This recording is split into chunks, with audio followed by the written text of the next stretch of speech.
Hello all.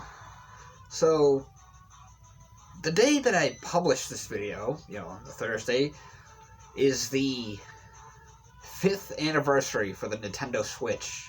I had to believe it's been 5 years. I actually got mine a year after its launch. I got it on the 1 year anniversary because, for one thing, I never buy new systems at launch just in case they have bugs. Like in this case, the Switch obviously did, which even if they're not widespread, with my luck, I'd still end up with one of the buggy ones or whatever. And the other thing is, after what happened with the Wii U, I wanted to make sure the Switch was going to do well. And so, it outsold the Wii U in less than a year. And, now it's, on the verge of, it's outsold, the PS1 and stuff. It's outsold the Game Boy, original Game Boy and stuff, and it's still going. It might outsell the PS4. That's...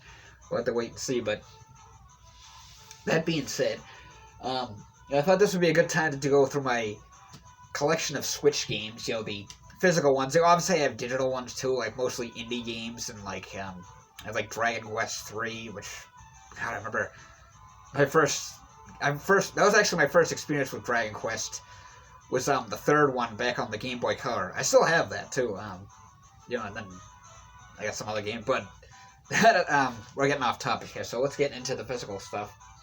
So the first one is ARMS, which is a very underrated fighting game. This was actually one of the first games I bought. It's pretty much like a fighting game. Remember Stretch Armstrong? It's almost like they made a fighting game of him. That's that's how I always kind of looked at it. But and there's some other modes and all kinds of collectibles and stuff. Like I said, very underrated. Now, this one is also quite underrated. Astral Chain. It's kind of like Bayonetta, I guess is the best way to describe it. And there's some detective type stuff in the stuff too. Like I said, very under. I need to go back and play this again, or get back into it, I should say. And there's a cat over there. The next one is Bloodstained: Ritual of the Night. So, Bloodstained is basically the spiritual successor to Castlevania. There was the other one, I think it was Curse of the Moon or something, which was a lot like Final Fantasy III on the NES. I have that, the digital version on the Switch, and then this one is kind of what the hell do you call it? Symphony of the Night. Very great game. If you love Castlevania, though, that's a series definitely worth checking out. Like I said, both of them are great. This next one, Contra Rogue Core, which was basically a cash grab from Konami. It's not bad, but it's obviously not great either. It's not nearly as good as all the other Contra games. It's kind of like the one that was for the PS1. I think that was, what was it, Contra Legacy, I believe. It's kind of like that. And there's some interesting characters and stuff. It's, like I said, it's okay. But, Konami really just ought to sell their IPs or something, Or at least try more, which I don't think they will. Another one I consider to be a hidden gem, Daemon X Machina. It's kind of like Gundam is the best way to describe it. It's you got these giant robot mechs and stuff that you have battles and things like that. Very fun game, especially playing it online with other people can be a lot of fun. Fire Emblem Three Houses. Excellent game. It's funny. My favorite Fire Emblem game of all time is Radiant Dawn for the Wii. But sometimes a new one will come out, and I'll be wow, this one is almost up there with Radiant Dawn. It's almost ties with it. But yeah, this one has a ton of replayability because you have the three houses, or different part, and you each one has a leader, and then their group of people, so to speak, or followers or whatever, classmates, peers, and you can actually convince you pick one to lead, and then you can actually convince others to join you and stuff, and then it's each one has a different story. So yeah, there's a ton of replayability in this game. This one I've talked about 100 times on here. Fire Emblem Warriors, the game that made me buy a Switch. Well, the big seller for me. Among other games was, so yeah, this was one of the first games I bought. It does a good job combining Fire Emblem with the Warriors games, two of my favorite IPs. You know, there's a lot of great characters in it. I kind of wish there was some from like Radiant Dawn and stuff, but whatever. Yeah, I've been wanting a sequel, and we are getting like well, not really a sequel, but another Fire Emblem game. It's like Fire Emblem Warriors 3 Houses, so it's kind of like, you know, in this universe. Hopefully they have other characters, not just from this one, though. Even so, I'm still excited with it. And we have Friday the 13th, the Slasher Edition, which has like all the bonus content and stuff, and I was like, I actually have the digital version of this on the Xbox One, but I was like, I can play it on the go and like maybe play it out in the woods at night or something, like, you know, as long as you have Wi-Fi and stuff. And I was like, but yeah, it's a cool, pretty cool. Even though unfortunately they shut down the servers for this game, so you have to like play with friends and stuff. But still, next we have Hyrule Warriors: Age of Calamity, which it's like Hyrule Warriors mixed with Breath of the Wild, and it's good, but I kind of like the first Hyrule Warriors better. Kirby Star Allies, good Kirby game, but kind of short and very easy, which that kind of can be the case with Kirby games, but it's cool because you have like other comrades that can come with you and stuff, and like allies, like you can have like a whole team and stuff. I haven't played this in a while, but and the mini games on that were kind of mediocre. And we have Legend of Zelda: Link's Awakening, which is a remake of the old Game Boy game. The thing with this, this was first coming out, I was like wasn't too crazy about the art style, but then it kind of started to grow on me. But yeah, great Zelda game. You know, I like all the different cameos of characters and stuff, and how there's like other mechanics in it and stuff. Luigi's Mansion 3. You know, I like it. They did go back to I actually beat this not too long ago. You know, finally. But like the first game on the GameCube, it went back to one mansion, which is great because, like, you know, the Dark Moon was cool, but I kind of liked I didn't really like how they went to various places rather than all being one mansion. But yeah, great game, Luigi's Mansion game. You know, it's like, yeah, and it's for 2 players, which is also cool. Mario Tennis Aces. This was kind of like a whim buy. You know, it's the story mode in this is actually pretty cool. Like the way you play, because it's like you fight bosses and stuff, and you use like.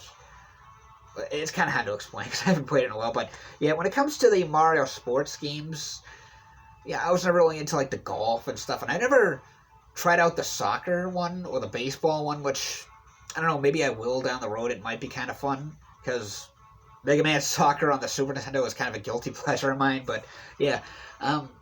Tennis was one I always really enjoyed with Mario for some reason. We have Marvel Ultimate Alliance 3.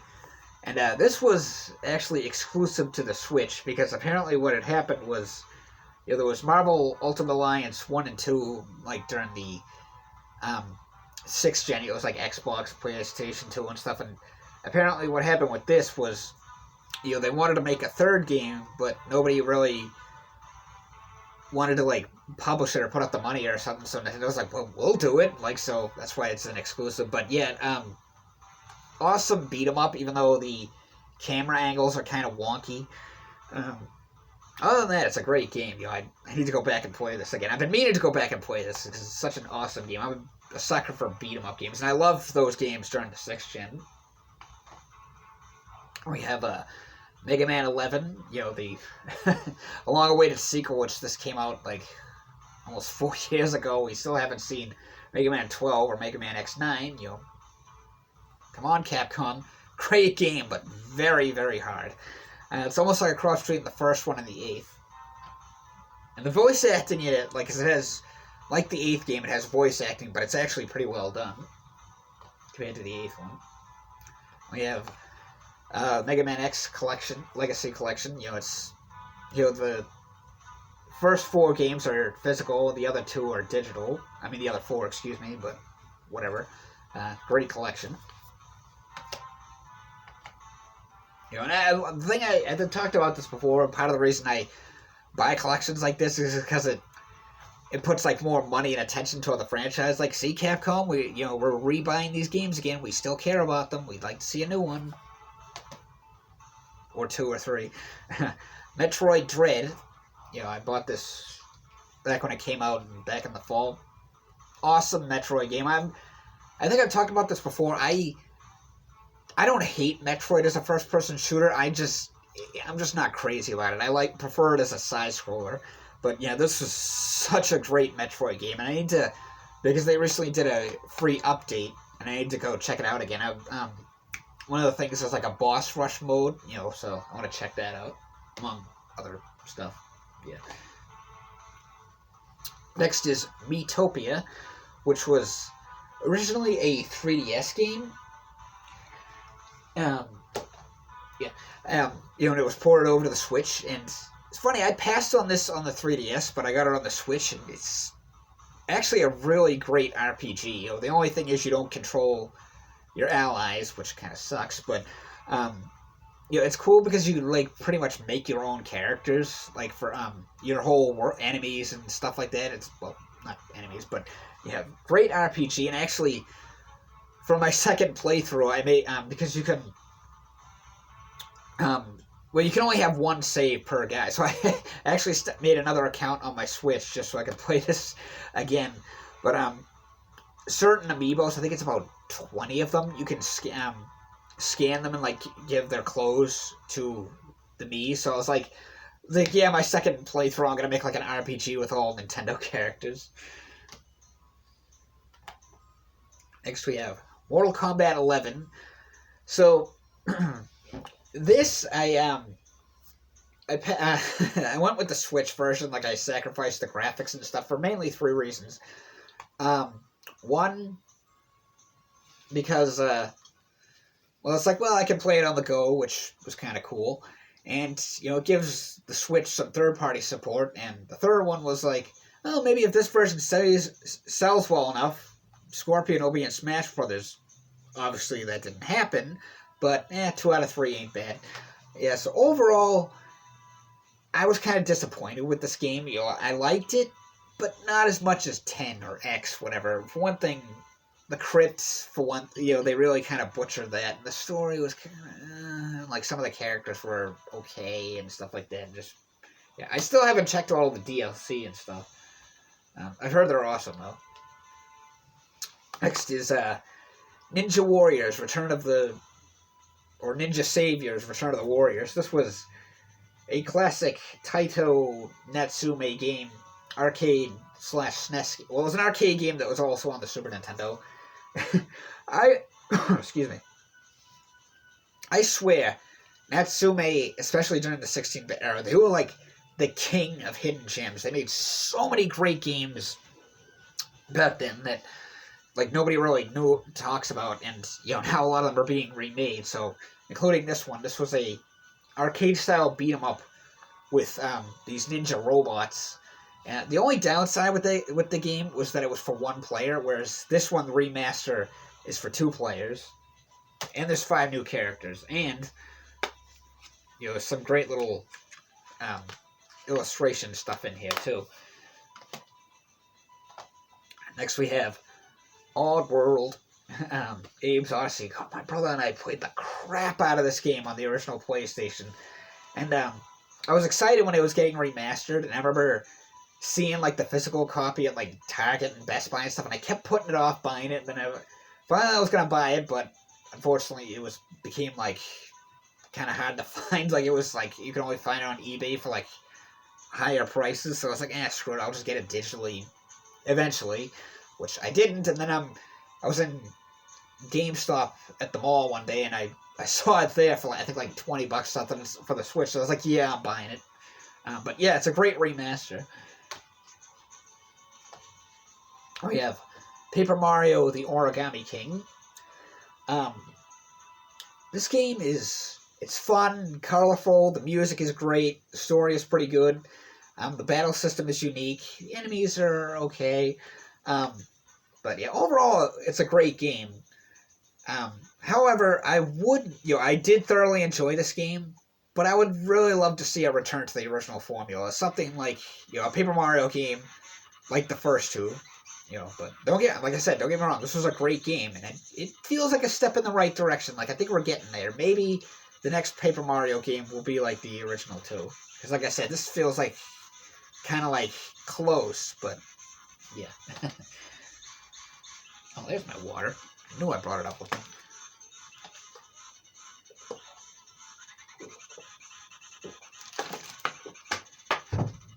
So next we have Pokemon Legend Arceus. I just talked about this in my previous video, my game pickups. This game is so addicting. Like, I can't put it down. It's just...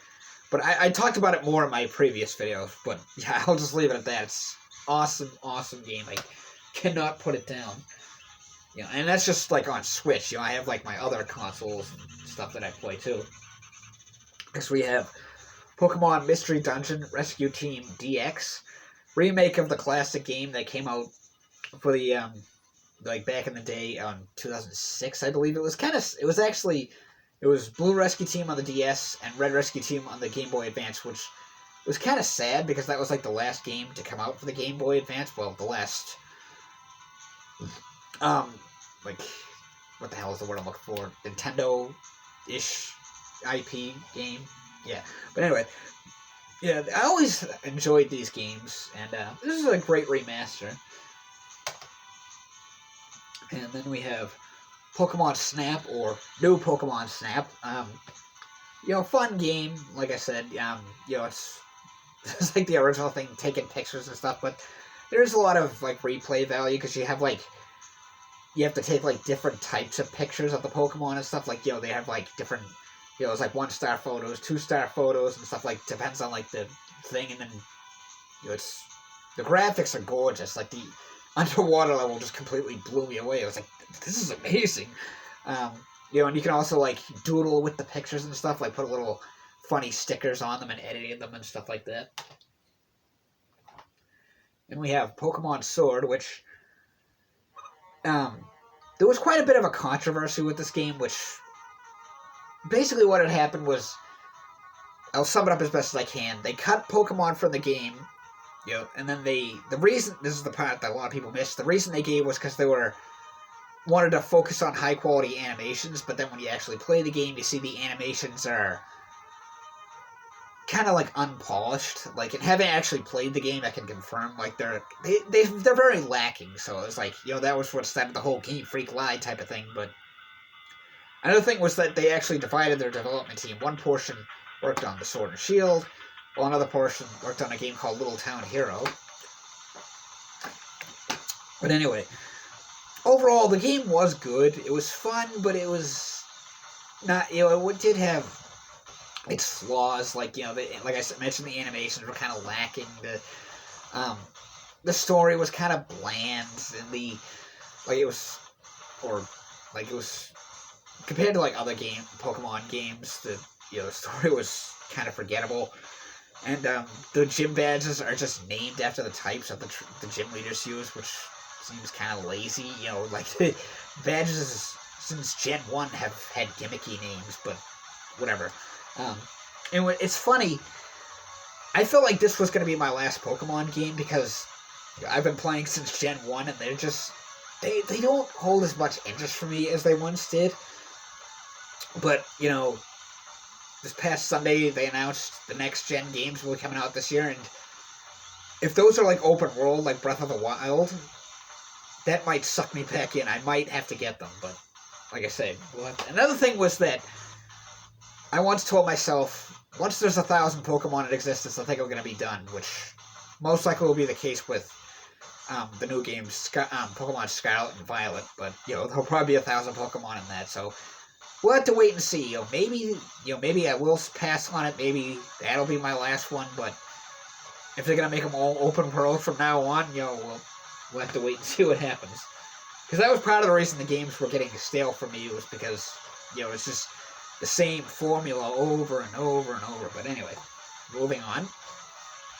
Next we have Puyo Puyo Tetris. This was, I think, I haven't played this in forever because it was one of the first games I bought, but yeah, it's a fun puzzle game. It combines the two puzzle games, you know, Tetris and Puyo Puyo, and you can play like different modes and combine and things and stuff like that. So next we have Rayman Legends, the Definitive Edition. This was, I think, like $20 at Walmart, so I was like, what the hell. SNK 40th Anniversary Collection.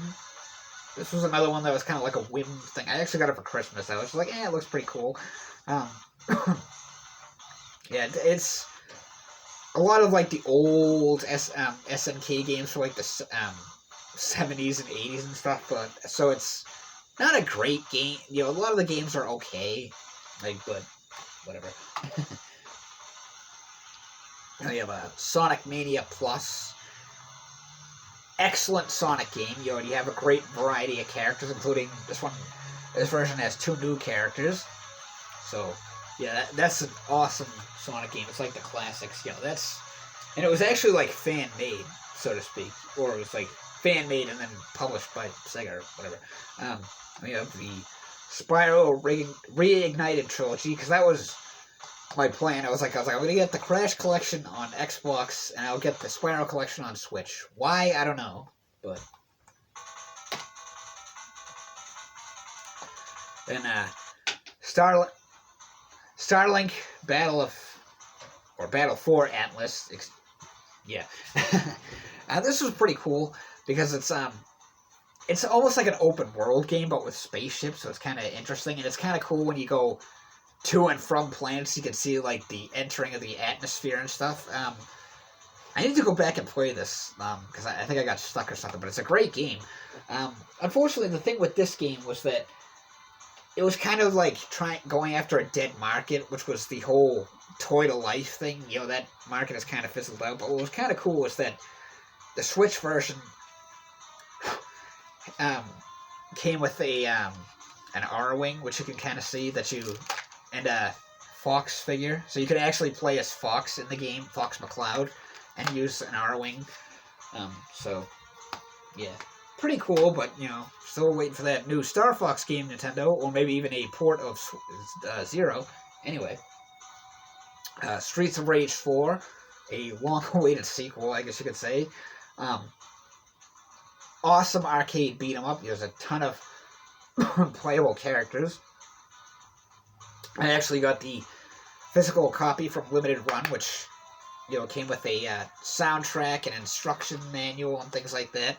So it was well worth it. You know, hopefully Sega will bring back some of their other old IPs like Vector Man and Shining Force. Those are 2 that I would love to see.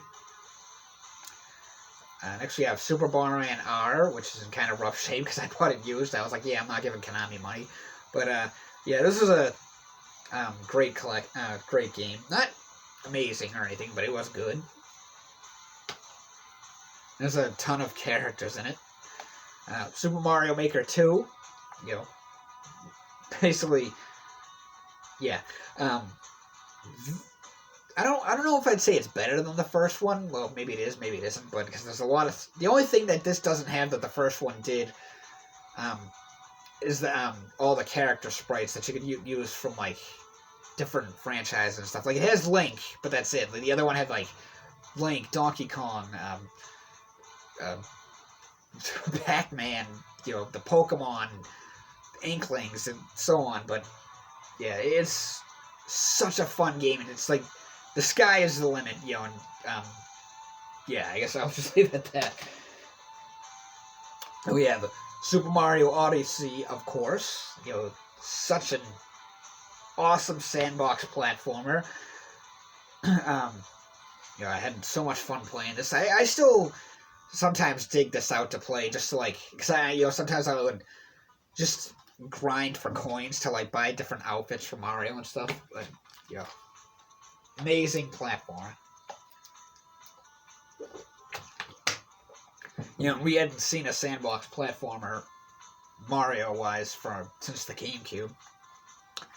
And we have Super Smash Bros. Ultimate.